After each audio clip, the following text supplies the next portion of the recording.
మరణాత. దేవునికి మహిమ కలుగును గాక. ఈరోజు దేవుని వాగ్దానం 147వ కీర్తన 3వ వచనం. గుండె చెదరిన వారిని ఆయన బాగు చేయువాడు, వారి గాయములను కట్టువాడు. గుండె చెదరిన వారిని దేవుడు బాగు చేయువాడు, అదేవిధంగా వారి గాయములను కట్టువాడు.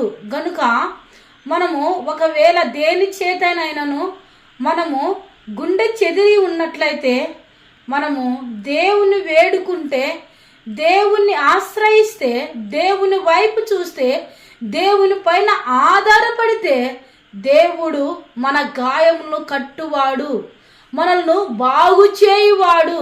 కాబట్టి ఈ సమయంలో మనము దేవుని వేడుకొని మన గాయములు మనము కట్టుకొని చక్కగా దేవునిలో జీవించుదాం. ఇటు ధన్యత దేవుడు మనందరికీ దయచేయను గాక. కళ్ళు మూసుకుందాం, చిన్న ప్రార్థన చేసుకుందాం.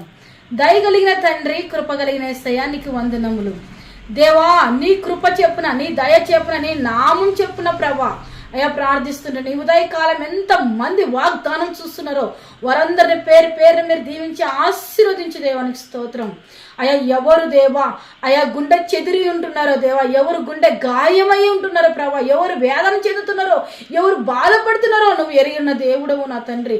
ప్రతి ఒక్కరిని మీరు బాగు చేసి అయ్యా ప్రతి ఒక్కరు గొప్ప నెమ్మది, ఆనందం, సమాధానం, సంతోషం మీరు దయచేసి ప్రతి ఒక్కరు అవసరతలు తీర్చి వారికి మనశ్శాంతిని మీరు దయచేసి మహిమ పొందుమని నజరేయుడైన యేసు నామమున ప్రార్థించి స్తుతించి అడిగి వేడుకొనుచున్నాను పరమ తండ్రి.